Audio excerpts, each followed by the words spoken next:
the object of the game.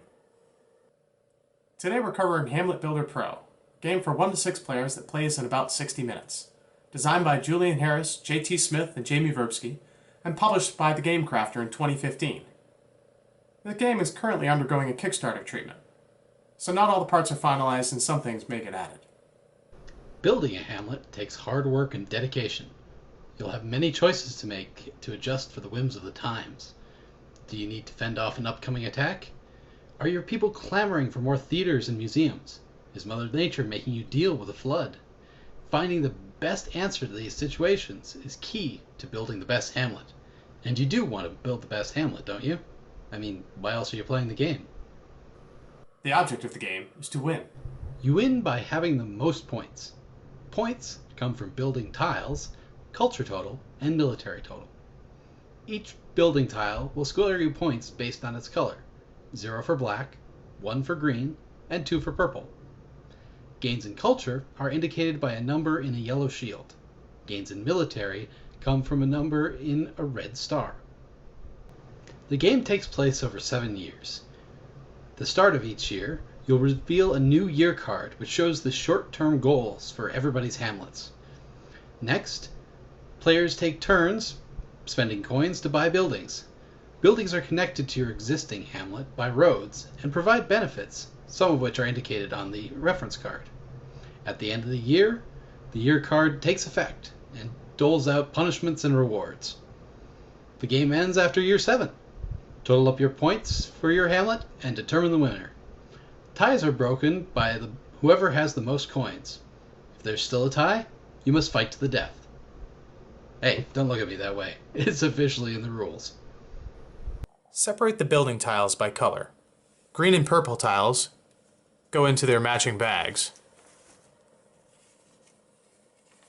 Black tiles are stacked in the center by type.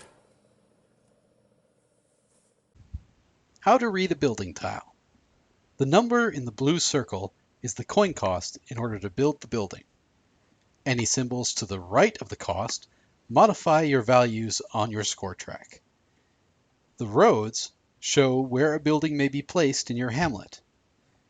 The dots show how many copies of this building exist. If a building has a shield, there are special rules for this tile indicated on the reference card. Purple shield shows that there's a prerequisite necessary to build this building. A black shield is a bonus once it's built.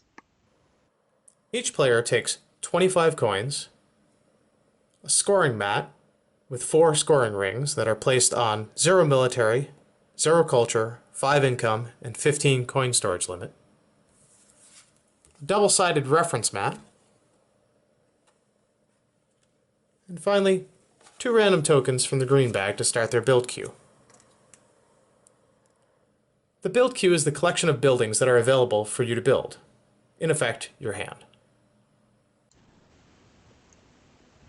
The final part of setup is creation of the year deck. Year cards have a group number on their back from 1 to 4, along with symbols at their bottom. The year deck is created by selecting 1 card from group 1 and 2 cards from each of the other groups for a total of 7.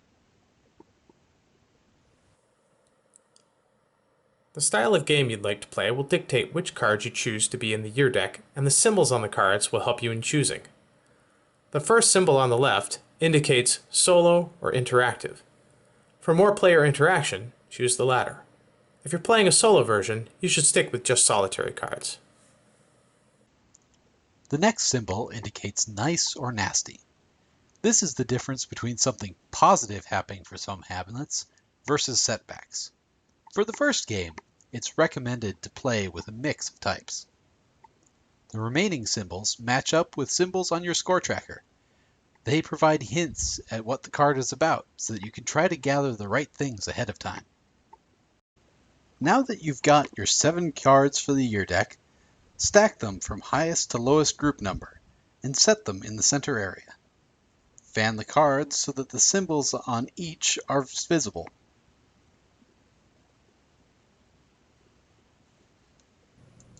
Now we're going to go through some examples of some year cards to provide some context for how the symbols on the bottom of the card relate to the text on the other side.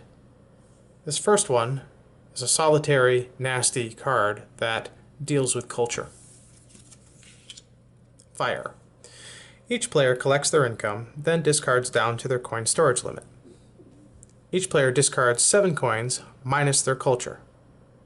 And the player who has the lowest culture will gain 1 culture and 3 coin storage limit. This next card is interactive, nice, and it deals with culture and military.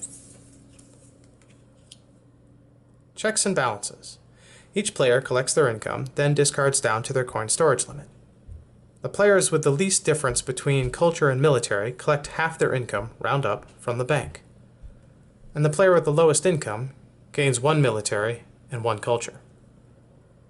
And finally, we have an interactive, nasty, that deals with military. War. Each player compares their military to the player on their right. If you have more military than the player on your right, they must destroy tiles up to double the cost difference. Pay shortfall if needed. Each player collects their income, then discards down to their coin storage limit.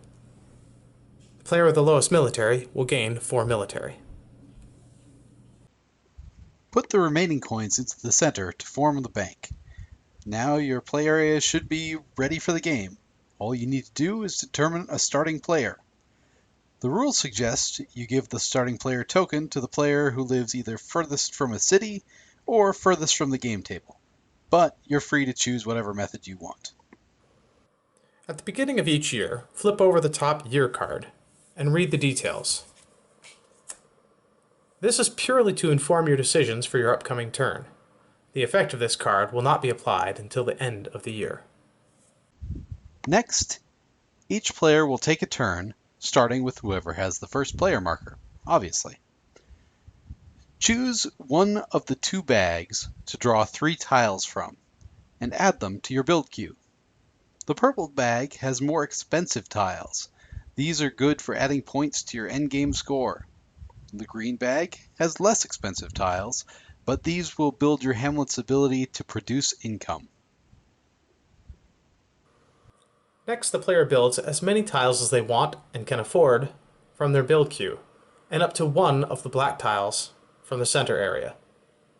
Note that tiles with a purple shield have prerequisites for their placement. The prerequisites are indicated on the reference card and towards the back of the rulebook. Building placement must follow 2 rules. First, roads cannot be dead-ended. You can never have half a road that just empties into a grassy field. Second, all roads must connect to the same type, dirt to dirt and stone to stone.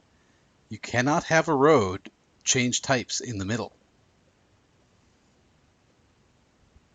In addition, some tiles with purple shields require a prerequisite. For example, you could not build this sawmill tile in the hamlet until first building a lumber camp.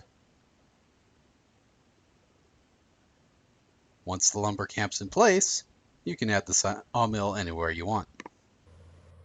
Once a building is added to your hamlet, update the appropriate trackers on your score mat. For instance, adding this crop farm here would increase my income by 1 from 16 to 17. Note that some tiles have black shields on them that indicate they have special rules for them that are noted on the reference card and near the back of the rules. These mostly increase a hamlet's ability to produce income, military, or culture. In this case, we have a farmstead here. That special rule is it increases the income of any crop farms or animal farms that are adjacent to it. So if this crop farm had instead been placed next to that farmstead,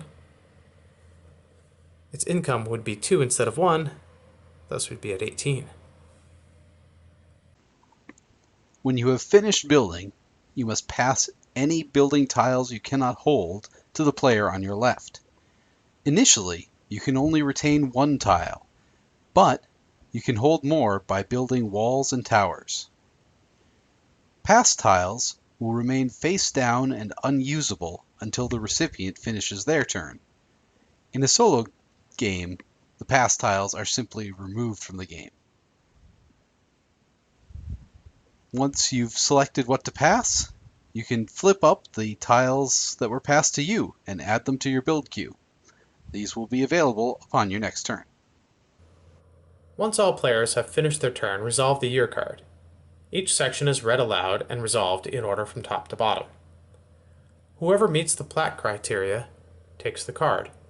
If there is a tie for it, the player closest to the first player, moving clockwise, gets the card and thus the benefits. Some nasty year cards will cost you coins. If you're unable to fully pay, your remaining deck is paid as shortfall. To make up the difference, you must destroy tiles in your hamlet with a total cost greater than or equal to your shortfall amount. You may not remove a tile that would split your hamlet into separate bits. Any benefit from these buildings is lost. Adjust your trackers on the score mat appropriately and weep. In this case, the price of decadence has left a debt of 4 additional coins, which means this shortfall has to be paid with 4 cost worth of buildings, which leaves a nasty little setup here. The 2 buildings on the right only total up to 3 coins. However, every other available one to sell is worth at least 10. So, we cut our losses and take the 10. Finally, pass the first player marker to the left. At the end of 7 long, hard years of building your hamlet, you'll total up your points and declare a winner. Thanks for watching. If you have questions or comments, please email us at info@objectofthegame. For more videos, visit our website at Object of the Game. Note that's objectofthega.me. Thanks.